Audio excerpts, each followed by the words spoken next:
Welcome in, everyone, to the Barking Browns podcast. I hope you all are having a fantastic Friday night.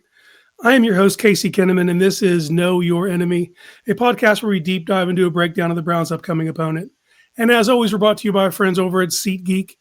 Go over to SeatGeek. You guys know the drill. Punch in Barking Browns and get $20 off your first order. The Browns have a home game this Sunday. I don't know if you guys want to go to. Might be a monsoon. You might want to avoid this one. But when you do want to go to SeatGeek, punch in Barking Browns, and save yourself some cash, and then do something awesome for yourself with that cash because you deserve it. Well, guys, we have a battle of the Titans coming up on Sunday. 1-5 versus 1-5. We got the Dolphins coming to town, so we got to have someone in here to break it down for us. So what I did is I got a guest here who can break it down to the minute. He knows the macro and the micro. He has it all down. So we're going to bring on, from 5 Reasons Sports contributor there and co-host of Scouting the Fins, Mr. Eric Smith. Welcome, Eric. Yeah, how are you doing? I'm doing well. Really appreciate you having me on. When Bill had reached out about coming on here, was definitely very appreciative of you bringing me on here. I'm looking forward to talking a little bit of football. Can't see I'm thrilled to talk Dolphins and Browns in general, but that's our topic, and that's what everybody that's listening to this is going to want to hear about. But definitely could be better situations for both of us. Yeah, I think we're staring down the barrel of a rock fight. With the weather conditions, they're talking about 50 to 60 mile per hour winds and rain, which you guys are used to. Rain, in Miami, those players are used to it. They get hit, basically daily. But those winds can be a difference maker. Well, let's do the first thing here, man. Let's get a vibe check. Where is the fan base? Where are you at with the 1-5 Miami Dolphins? So me personally, I'm always going to be one of the more optimistic Dolphins fans. Like, I think that's just the nature of me being a coach. That when I go back and I do offensive line grades every week is kind of my thing.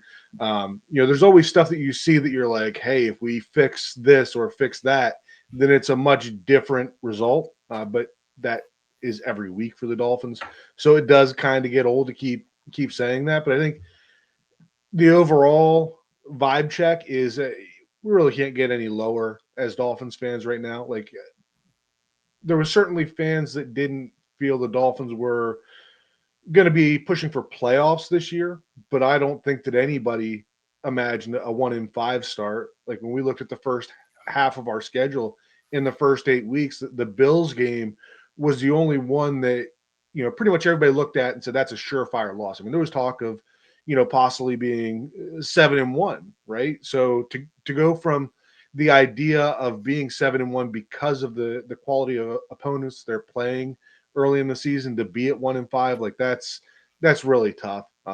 They found a way to lose every game that they've played except for the Jets. They've been in most of them. I think they've got 4 games that were lost in the last possession or so. So they are competing, but at this point in the Mike McDaniel era, like, competing just isn't enough anymore. Yeah, when you get several years into a regime, you expect a certain floor your team to have, to fall back on because of the stability, because of the coaching, and we're in very similar situations in that regard. And we've been there for 2 years now. We had a good run in 23, and it felt like we'd finally reached where we had a floor, and then we played the 24 season and realized the floor was below the basement, Yep. Staring down the barrel of this game, both these coaches from the outside world looking in are on the hot seat. Now, whether that's true internally, who knows? We hear rumblings up here about what's going on in Berea and Cleveland behind the scenes. So where's the fan base at with McDaniel now? So on Mike McDaniel, I think there's still kind of a split with the fan base. Pretty much the entire fan base unanimously wants the GM, Chris Greer, wants him out. The fan base is a little more split on Mike McDaniel. A lot of us are just done with him. He's got a quirky personality. His interviews are difficult to watch, his press availabilities. But you can also see that there's a genius in there. Like, his X's and O's can compete with anybody. But when Mike McDaniel was hired by the Dolphins, He did not have any head coach experience at any Mm. level. He wasn't a play caller in the NFL. So, when he came in, I think that everybody kind of expected some growing pains in that regard. When you bring in a guy that's that green as far as being a head coach, you're going to have that. But now that we're here in year 4, a lot of it doesn't feel like we're getting the right kind of growth either on the field or off the field in terms of the way that Mike McDaniel has functioned as a head coach. On the flip side of that is that there are rumors that Stephen Ross, the owner, really likes Mike McDaniel, and I think that injuries are always an excuse, and I think that it's been kind of a crutch in the past, and you can make a case for it this year as well. But eventually, that excuse gets kind of tired out, even if there is some legitimacy to that. The rumors that I had seen early in the season was that if they were going to make a change, they were going to wait for the Madrid game, which is November 18th in Week 11. But I don't think that chatter was started expecting the team to be at 1-5 Yep. either. So if it continues to go the direction that it has, then we could see something happen sooner. Yeah, the getting off to a horrendous start like this kind of changes the math on everything. The weight of expectations. You said something earlier that kind of reminds me of this. Is Stefanski's been the same guy at press conferences the entire time he's been here. He doesn't answer questions. He keeps everything tight to the vest. And he puts everything on himself. We need to be better. I need to be better. We'll be better next week. We'll get all this. But when you're losing, that echoes differently. I think McDaniel's the same way because he's been quirky this whole time. But when you're winning, that quirkiness comes off as like some wit or charm. But when you're losing, that same quirkiness can be seen as being aloof or not having a grasp on the situation. Are you noticing that in any of these press conferences? Or do you think he is crashing out a bit? No, I don't.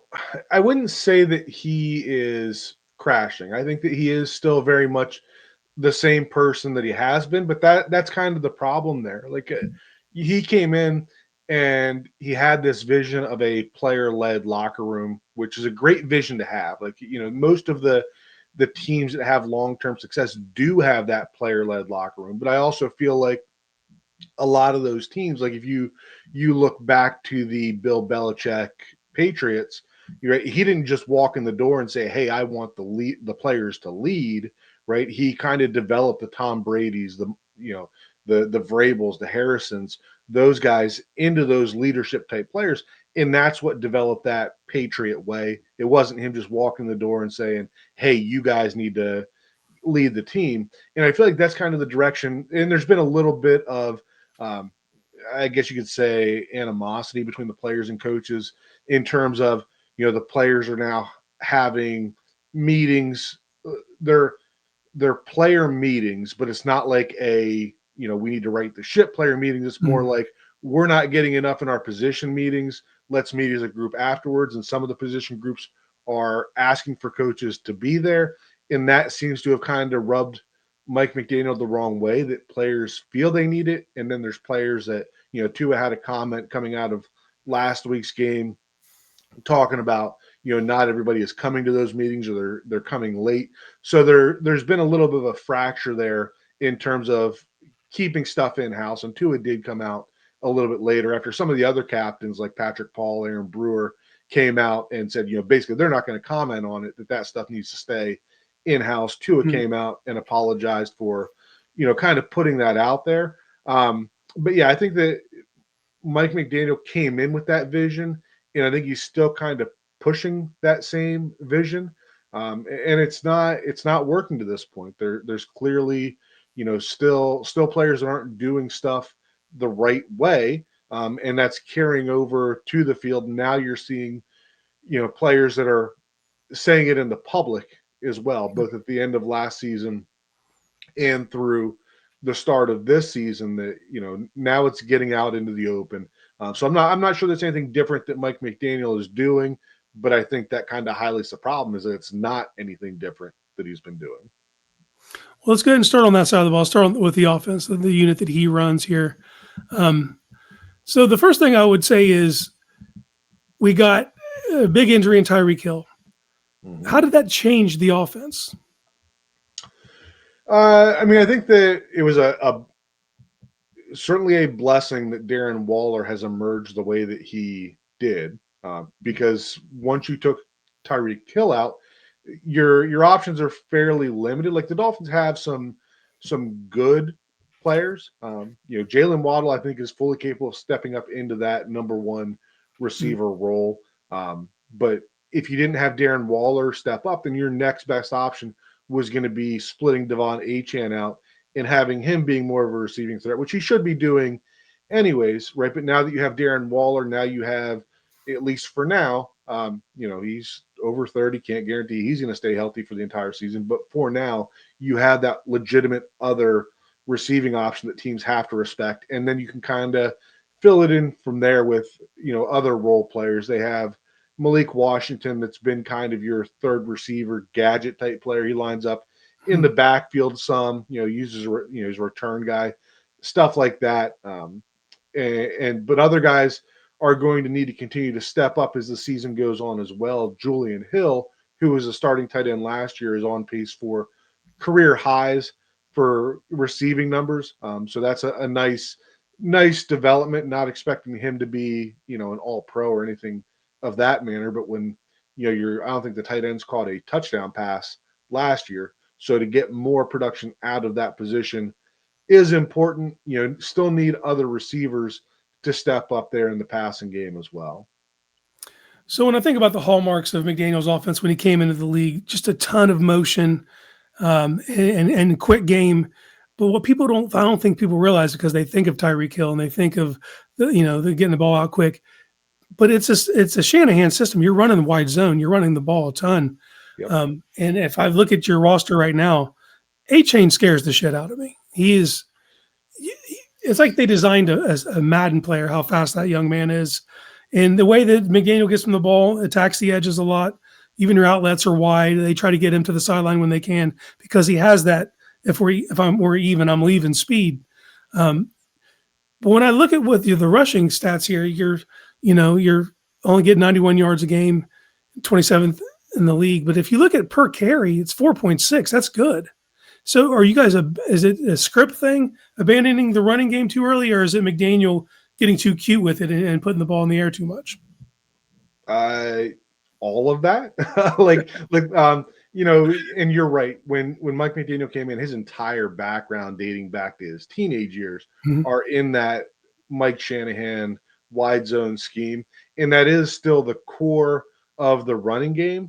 But again, one of the things that feels like hasn't changed, it was when he came in, he was trying to create his own flavor of it, and it was with the Tyreek Hill, the Jalen Waddle, that quick. It's a quick game, but it's still a very explosive passing game, and that worked well for a little bit until teams started to catch on.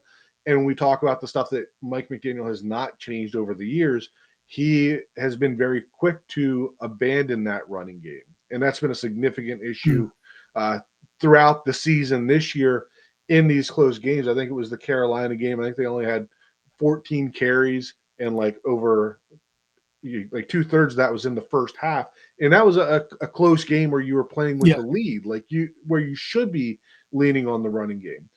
Now, last week against the Chargers, that to me was the best called game that Mike McDaniel's had. And a big part of that was that he stayed committed to the run throughout the game. There was never a period where we had 8, 10 passing attempts in a row. And the running game is not always successful for the Dolphins. There's been some stuff put out there showing that Miami's running game is the most boom or bust in the NFL. Like they have as many, they've had, they're among the league leaders in terms of, runs that go for nothing, but they're also among the league leaders of those explosive ones, right? So I think when you look at it and you average it together, then yeah, you get that high yards per carry because you do get those explosive plays out of HM. But there's been a tendency that when you have some of those bust plays in a row, right? You get 3, 4 runs that don't go anywhere. Mhm. That Mike McDaniel's kind of almost threw his hands up, crossed it off on the play sheet, and he's like, "Screw it, we're just gonna throw our way out of this." And it has not had very good results often. You had talked about the weather for this game, and that may really end up, taking that option out of Mike McDaniel's hands. Like it's going to be tough to throw in those conditions at the rate that they have in the past. So for Miami, it could be a good opportunity to put together a second week in a row where they truly show a commitment to the running game. And I mean, like you said, Devon Achane, he's silly. Like the Yeah. stuff that he can do, his contact balance, his speed, the way that he just destroys angles, like it's um, nobody better in the NFL at doing that, in my opinion. I do think that they have room to improve there in terms of using their running back two more often. Ollie Gordon, when given opportunities, has run pretty well and run physical. Mhm. So again, this game with the weather conditions could be a chance, and the Dolphins' offensive line is beat up some, but could be an opportunity for them to try to impose their will a little more in that sense. And it's not even that it doesn't have to be a super productive running game, but just the threat of the run and making the defense respect it is a lot of times what opens up those explosive pass plays. Well, you spoke on him, so I want to talk about him. I was a huge Ollie Gordon guy coming out when I was looking at his tape from his sophomore year. It was, you see the vision of what he could be.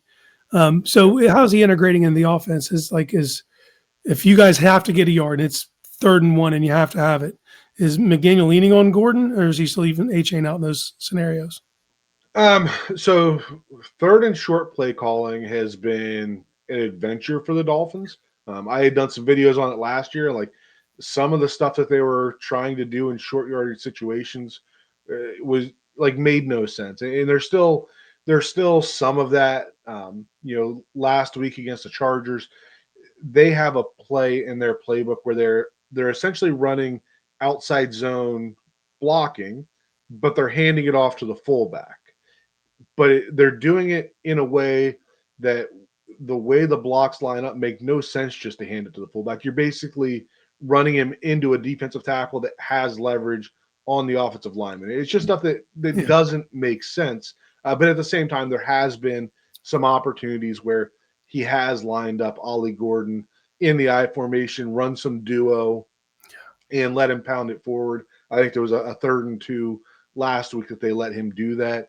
There's been, I think, some questions as to Ollie Gordon's how much of the playbook he has learned, and that feels like a big thing in Mike McDaniel's world. Is that it seems like he almost demands players to understand the entire playbook before they're giving some guys opportunities, as opposed to developing packages to get the more talented players on the field. And that's why you see, Tanner Connor is one of those guys that Dolphins fans, will constantly complain about. But the thing there is that like he knows the entire playbook. He Yeah. knows the fullback position, he knows the tight end position, like he could probably line up at most wide receiver positions. So the team values that more than a player like Ollie Gordon, who can give you some really good stuff in packages as he is learning the playbook. So hopefully, as the season goes on, as Ollie Gordon is able to pick up more of the playbook and be more versatile in how he can be used, then hopefully we'll continue to see more of that. Let's put the focus up front. Let's talk some offensive line. Sure. So when Patrick Paul was coming out, you could see the blueprint. God didn't make too many men with that kind of frame. No. So I mean, he's already been elected a captain, so he's gotten the respect inside the locker room. So what are you seeing out of him in his second year? Oh, that he is an impressive dude to just see him. Um, to hear him talk, very well spoken, has some big time aspirations after he gets out of football. For me, when Patrick Paul came out last year, uh, I saw him as a player that maybe could be on the verge of being a player that could start for you, but not a player that you would want to draft and hand him a starting job. And I think that's kind of the way what you got out of him, because there were some ups and downs there. I think that coming into the season, a lot of people were pretty low on Patrick Paul, feeling like he was trending towards a bust. And a lot of that had to do with the PFF grades on his limited snaps that had him ranked amongst the worst tackles in the league last year. But me personally, when I was watching his film, like I didn't see that or agree with it. So I came into the season, I was ready to move on from Teron Armstead. Love Teron Armstead, great player, but the drop off when he went out was just so drastic that the constant in and out of the lineup I felt was doing more harm than good having him here. So I was ready to move on, move into the Patrick Paul era, and I really expected that the floor for him, in my opinion, was going to be a solid left tackle. But then once you get into camp and he kind of transformed his body, right? Like there was not that he was fat, right? But there was some weight that needed to be transformed, and he did that over this past off season. Looks like a god standing out there now. But in addition to that, he's cleaned up a lot of his technique stuff, and now he's put together some really good games. Really looking forward to his matchup with Myles Garrett in this game. But he's been a very good player. If he continues playing at the level that he is, probably going to be challenging for a Pro Bowl, even though that might be difficult on a team with the record that we're trending towards. Yeah, you can see it at the Senior Bowl. He was incredibly raw, but as an offensive line coach, you want that kind of canvas to paint on when you see his athletic abilities. And he had some. You could see early in the Senior Bowl he struggled a little bit, but by the end of the week he caught on and he was just stalemating everybody. So you could definitely see where the path is for him. Let's talk about Cole Strange. What's the Cole Strange experience been like? Because he was a guy that we picked up, put on our practice squad, and he was poached pretty quickly by you guys. So he was kind of poached out of necessity. So the Dolphins came into week 1 against the Colts and, kind of had a revamped offensive line. You were moving Patrick Paul at left tackle. You drafted Jonas Savaiinaea to play left guard. You brought in James Daniels to play right guard, and then you had Austin Jackson returning from injury at right tackle. And you get, I think it was 3 snaps into the opening game, and James Daniels is done. So James Daniels went out. They moved on to Keon Smith, who missed last year due to injury, probably more of a tackle, but they seemed to like him at guard, and he struggled mightily over a couple of games. Halfway through his second or third game starting, they had to put in Daniel Brunskill, who, okay player, but not starting caliber, and definitely not the kind of athlete at this point in his career that you need for this wide zone scheme. So when those injuries were occurring was when they went out and grabbed Cole Strange. And he's been, not going to say he's been good. The way that I grade them, he's graded almost as bad as Jonas Savaiinaea, who has not been good either, except for last week. Jonah was decent. But I don't see Cole Strange as being a long-term answer for the Dolphins at guard, but he has shown, some ability to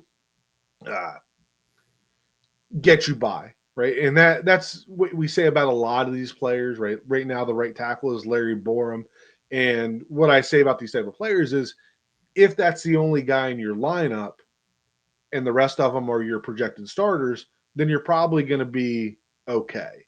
But the world the Dolphins live in right now is that, you have Larry Borum in there, you have Cole Strange in there, you have a rookie that has struggled, I think partially due to the attention that he can't, or the help that he can't get right now. So you got multiple guys in the line that you're trying to cover up for. I think Cole Strange is very much a part of that. There is a little bit of good stuff more in the run game, but he has had some ugly losses in the pass game that maybe haven't shown up in terms of sacks allowed because of the way that Tua has gotten the ball out. But he's been better than the guards that were in there before him, but we're talking about a pretty low bar there. Yeah, well, Browns fans can feel your pain. We are rotating. We're on tackles 5 and 6 or something already, and it's showing no signs of slowing down. Like we are losing people. They're just dropping like flies. And even if we get Jack Conklin back in the lineup, very little faith that he finishes that same game. So so we feel your pain, and I know what you mean by you can mask one. If you got one weak link, you can mask, you can scheme around it. But when you have multiple, all of a sudden that chain becomes pretty easy to break. Let's go ahead and talk about your defense now. We're in Anthony Weaver's second season as defensive coordinator. And what are you seeing out of Weaver in year two? So I think that myself, and I think a lot of others, put a little too much weight into continuity of the scheme. And there is value to that. But the problem was that very few of the players from last year came back this year. Like there was only two or three players that really played last year that came back, like your Jordan Brooks, your Zach Sealer, those Mhm. type of players. But everybody else, the Jalen Phillips barely played in this scheme last year.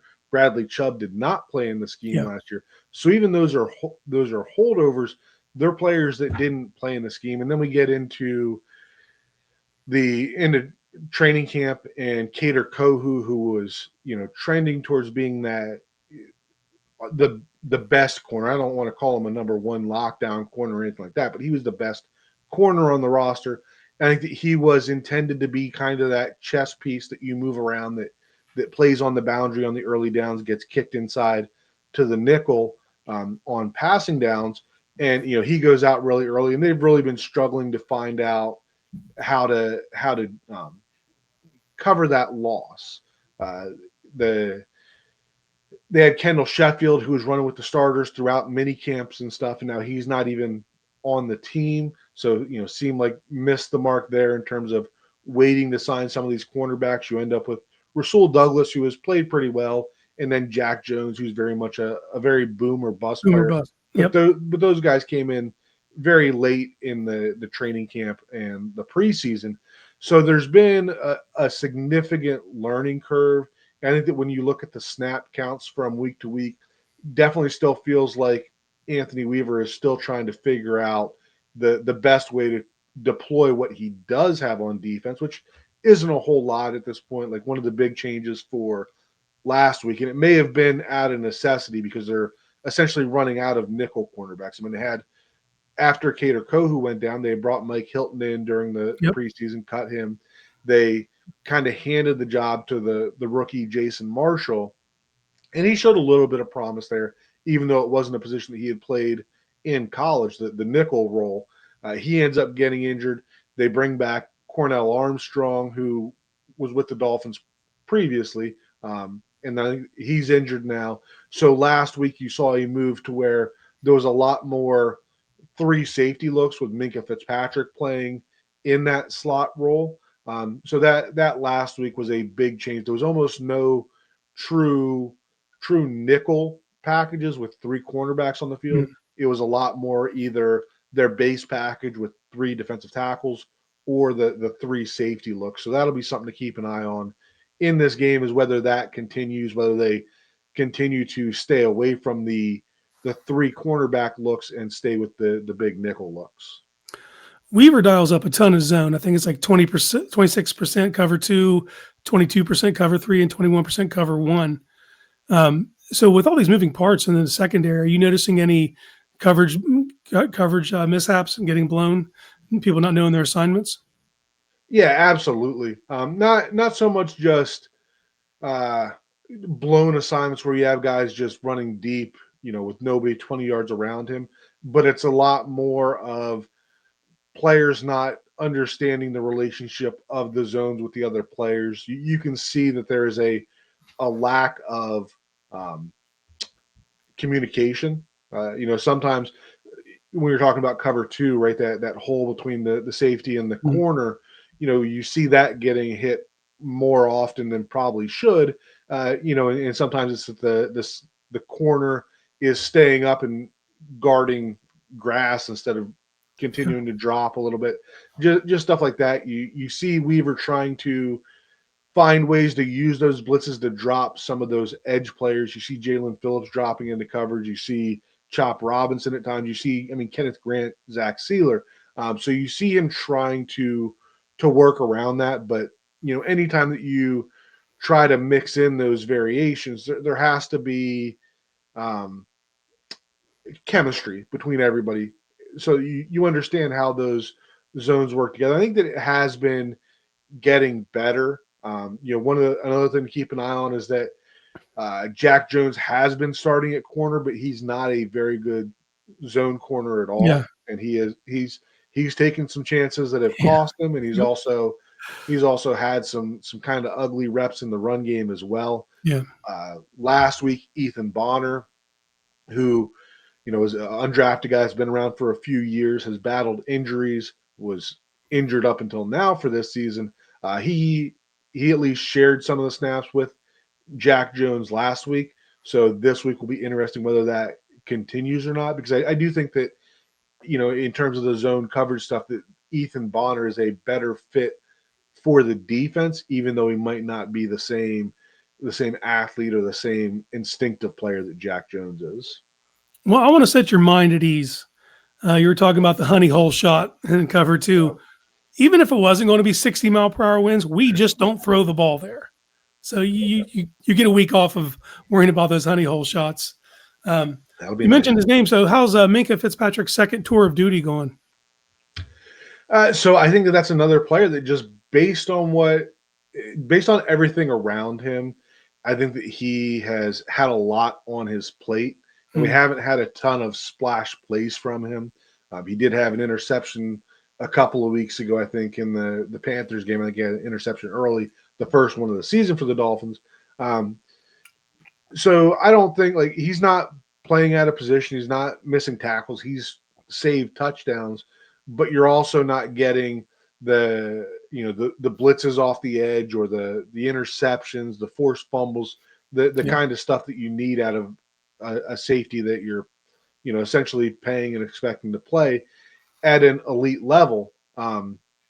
So that's another one that hopefully, as this defense continues to gel, then you can see Minka be able to play a little more free, where he's not covering for everybody else, and that he's able to actually trigger and go after some of these balls. So in general, he's been fine, but not the player that you're hoping to get when you get rid of a playmaker like Jalen Ramsey and replace him with Minka. When I think about the strengths of the Dolphins offensively, I think of the quick game, the spreading everything out, a little misdirection, which is the Browns' defense Achilles heel. They're a great stop on the run, but as soon as you spread them out, start running a quick game, they don't seem to have an answer. Well, I think offensively, while your defense has struggled, giving up points, but you guys get after quarterbacks. When I watch the tape, I'm seeing guys get after quarterbacks. Which, if you can do that against us, we're in trouble because we got zero pass pro. Like we got nothing for you. Um, when you look at the Dolphins' defensive front, like what's really standing out to you? What players are really bringing it this year? It's hard to say anybody individually is standing out. Bradley Chubb has had a solid season. Jalen Phillips it's kind of been his career that he's one of those guys that gets close but can't close the deal, and that's a big part of the reason the Dolphins lost the game last week, was that he had Herbert wrapped up and couldn't bring him down. So Phillips is a guy who is constantly there, constantly getting pressure, but hasn't really been able to convert those into sacks. Zach Sealer has been Mm. very disappointing this year. He signed a big contract in the offseason, and there's been speculation whether not having the Christian Wilkins and Calais Campbell has put too much on his plate in terms of trying to get these young guys um, up to speed. Kenneth Grant, the prize rookie first round pick, another guy that's struggling here early. He's not playing awful, but when you pick a guy that's the 13th pick overall, you expect at some point some kind of splash play, some kind of game changing play. Probably the best player on the defensive line right now has been the 5th round pick, Jordan Phillips. And even that's not necessarily splash plays. It's just him showing really good anchor in the run game, ability to shed blocks and make some tackles there. Uh, so I think that part of that, I think you're seeing the Dolphins get close to the quarterback, but we're not seeing a ton of sacks. I think a lot of that has been that they haven't been doing a good job of getting into those clear passing situations. Like last week Yeah. against the Chargers, felt like first down they finally started to do okay, in terms of getting into second and long. But then there was a lot of second down plays where they're, getting 6, 7 yards and getting into those third and short scenarios. So there was a little bit of encouragement there as well that, if you, I don't want to say you have it figured out on first down, but you're playing better on first down if you can get second down figured out a little better. Right now is when we can, you know, go to those three edge looks where you bring in Bradley Chubb, Jalen Phillips, and you bring in Chop Robinson with them as well. And then you can, try to spread out the offensive line, create those one-on-one opportunities. But the way you get there is first and second down and doing your job then. Let's move over to matchups. You spoke. We were talking about Patrick Paul earlier, and he's going to get the assignment of Myles Garrett. Um, when you guys face game wreckers like a Myles Garrett, what's the approach like for McDaniel? Is it a lot of chipping, or are we doing doubles? Or are we going to leave Paul on an island? So that's a really good question because I went back and earlier today and I was watching my video from last week's matchup, my offensive line grades, and one of the things I talked about in that video was that my grading, the right side of the line, did not grade well. And a big part of that was how much attention they gave to Myles Garrett, whether it was sliding protections his way, chipping his way, all of that stuff, especially after Teron Armstead went down in that game. Patrick Paul had to hop in. Now we fast forward to this year, and Mike McDaniel was asked yesterday, I think, about that exact question, how you handle it. And, Mike McDaniel still said that you use everything in your toolbox to defend against a player like Myles Garrett. I think one thing with Garrett is that he rushes mostly from that left tackle side. Yes. So he's kind of easy to find in that sense.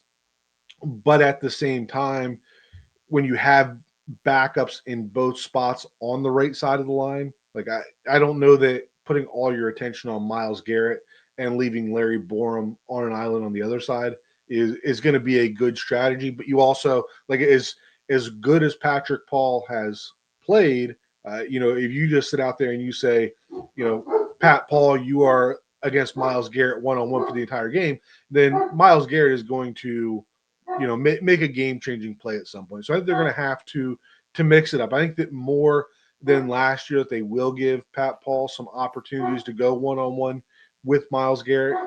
But I think that the only way that you limit a player like that is just to keep him off guard, whether it's sliding the guard to be able to go after some ribs from the inside or chipping him with a tight end before releasing. I think you just got to try to keep him on his toes because he's obviously a player that can wreck a game if you don't address him properly.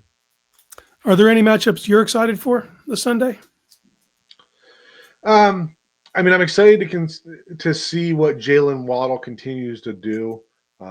He has played very well since Tyreek Hill has gone out, and that's this is his first real opportunity to prove that he is worth the contract they gave him. They're paying him like a number one receiver. It's time to step up as a number one receiver. I don't want to say I'm excited about it, but the left guard Jonas Savaiinaya last week was his best week of the season. So I'm intrigued to see how he looks this week. Can he continue to build on that and have another solid week there? Aaron We'll Brewer is draw Malik always fun to Collins watch. this week. Malik gets most of his reps there, and Malik's played very well so far this year in the pass rush. Yeah, and that again, that comes down to I think most people expected more out of Jonah than we've gotten so far. But I think that the help that they've had to give to that right side of the line with the two backups has really limited, how much they could slide protection to his side and protect Jonah. Pass protection's been where he has struggled the most.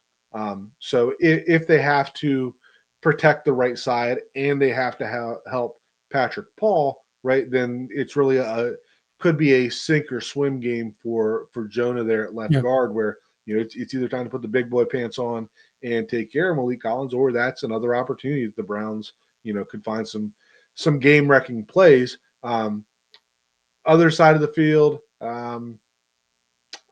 there's not many. Not that Browns offense really scares me outside of, if they get the ball running with, especially Quinshon Junkins, Yeah. that, that can make for a long day. So I guess I would say that another one, I would not saying excited, but intrigued to see whether this can be the game that Kenneth Grant finally steps up and just eats up everything in the Yeah. inside and forces teams into passing scenarios. So there's not a lot of matchups that I'm thrilled about, but there's also not a lot of matchups that I'm scared about either from the other side. Yeah, Kenneth Grant, when he was in Michigan, like you talked about Jack Jones being boom or bust. It was very much like that when I was watching Grant's tape, but his boom would scare you. It was like, man, if this kid can play with this kind of fire and intensity, unblockable at times, so Yeah. you're definitely going up against a movable object this week in the Browns offensive line. So if he's going to have a breakthrough, it feels like it's going to be on Sunday. And for Jonas Salvaina, like the life is tough for an NFL, for an offensive lineman rookie coming in this league. You just baptized by fire, Right. so it is sink or swim. And when you have Miles on the outside, you're going to be one-on-one. You're not going to get any help. All the help's going to be directed at 95. So Yep. it'll be it could be a coming of age day, or it could be a let's bury the tape. Right. Yeah. What do you think of the keys to victory for Miami in this game? Yeah, so I think it kind of boils down to a lot of the things that we've talked about through this show. One, you gotta stay consistent with the run, and that's also a way that you kind of negate, not to negate Miles Garrett, but limit him. Right? Mhm. If you get into the habit of just dropping back and passing, and you're letting Miles Garrett just expect pass every time, then that's not going to be good. So stay consistent with the run. I think is the biggest thing. Then next would be talking about Miles Garrett, giving enough help that Miles Garrett does not wreck the game, but not doing it to the detriment of the other players on the offensive line. I think you really have to show variety in the way that you're handling Miles Garrett, whether it's giving help to Patrick Paul, whether it's just a chip or a true double or just rolling away from Miles Garrett, right? There's a million different ways to do it. You just can't settle into one because if Miles Garrett knows what's coming, chances are you're not gonna stop him no matter what you do. And then the third one that I had there in terms of keys is to stop the run, right? Stop the run on the early downs and then finish plays on defense. The Dolphins have been close to some big plays, both offensively and defensively, to some big plays, whether it's a big run that they missed from one block that didn't do exactly what they needed out of it, or whether it's we've had several times that Weaver has dialed up a perfect blitz and the defender just runs right by the quarterback. Like Yeah. so finish plays on defense would be the other key to the game that I have. All right, now time for the uncomfortable part. I want to need a score prediction out of you. Yeah, so and I hate to do this because I do not like to pick the Dolphins to lose, and I don't do it very often. But at the same time, I am tired of losing twice on Sundays. I'm tired of losing the game and having my prediction go. So Yeah. I am going to pick a loss for the Dolphins this week. The weather looks pretty ugly, so I'm not Yeah. expecting um, a lot of points here. So I'm going to go. I'm going to go 14-13 victory for the Browns. And if I am wrong, then I am going to celebrate a victory like I always do. Sounds smart. Hedge your bets a little bit. Yeah, I don't expect a high scoring game just because the Browns haven't scored over 17 points in any contest. So it's tough for me to imagine that this week with all the weather, that this is the week we turn into the Harlem Globetrotters and go out there Right. and do our 99 Rams impersonation. Um, well, since we're having the uncomfortable talks, the loser of this game, what happens? Like, is there any movement on the coaching side if the Dolphins were to lose this game? I uh maybe it depends on where Stephen Ross is. Like Stephen Ross supposedly likes Mike McDaniel. There's like I said earlier, there's talk that it would be after the Madrid game that a move is made, but you fall to 1-6 and that 6 losses to what would be 2-5 Browns. Like Mhm. that's like it's tough to recover from that, right? If you're at the point where you're not only losing close games, but now you're just losing to other teams that are bad. Like where's the upside after that? So I would not be surprised at all if the coach that's on the losing end on Sunday does not have a job very far after that. And the other part of the uncomfortable conversation is when you're with one win, two wins at this point in the season, you're among the teams that keep getting brought up for the trading block. Should you be selling? So, who are the players that you would expect to actually be on said block? Um, there's not a lot for the Dolphins. Like I mean, there's talk of Jalen Waddle being out there, but I think that's more generated from media and fans from Yeah. other team than from internally from the Dolphins, especially when they're talking about the price tag being a second round pick or something silly like that. I would be shocked and very disappointed if they pulled the trigger on something like that. I think the biggest um, opportunity for a trade for the Dolphins would be trading one of the edge rushers.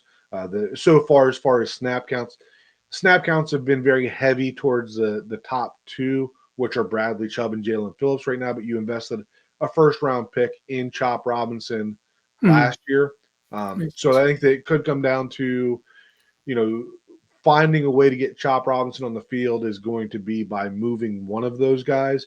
I think that most fans would prefer to move Bradley Chubb just because he's a little older. Jalen Phillips is the homegrown guy, not homegrown because he only played a year there at the University of Miami, but he is a Hurricanes Mhm. guy. But he is also in the fifth year of his rookie contract and entering free agency. So I would say if I had a player that I had to pick would be the most likely for the Dolphins to trade, it's going to be Jalen Phillips because he's had the injury history. He hasn't put up the sack numbers yet. Another team may see him as a very physically talented player, great off the field guy. Um, so I could see a scenario where another team sees him and is like, "Hey, this guy can help us get over the edge. We can make him a more productive player." And for that, you would obviously have better compensation for Jalen Phillips than you would Bradley Chubb. All right, the uncomfortable stuff's over. Before we wrap this thing up, I need to know your Miami Dolphins Mount Rushmore.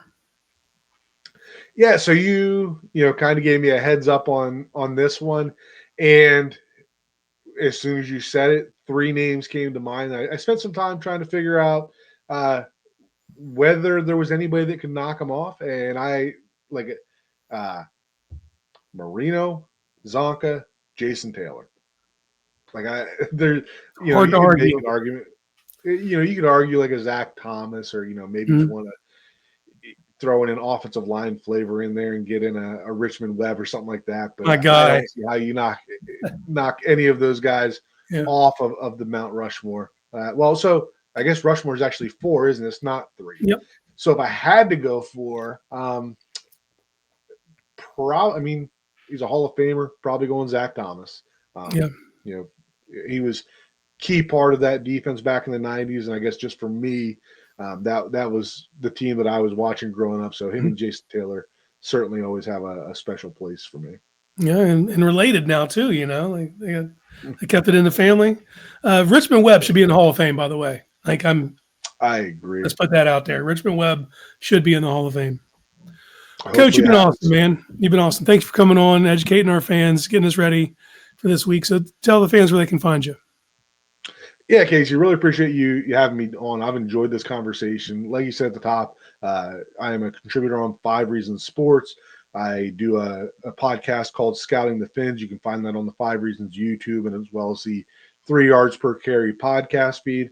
And then I also have my own YouTube channel where I do mostly offensive line breakdowns and grades. And then my ex and um, YouTube handles are the same. If you're watching, you can see it on the screen at OL Coach Smith 63. Always love talking offensive line with any fans. Guys, you know what to do. Go follow him. Go check out his content. And if you're an offensive line nerd like me, watch him grade the line. I thoroughly enjoy it, man. That's something I always get into as someone who used to play the position. You've been awesome, man. Appreciate you coming on. And guys, hold fast. Clash of the Titans this Sunday, 1-5 versus 1-5. So brace yourselves. And if you're going to the game, you're a better man than me because I don't think you can catch me in that stadium this week. Bring a rain jacket. So until next time, know thyself, know your enemy.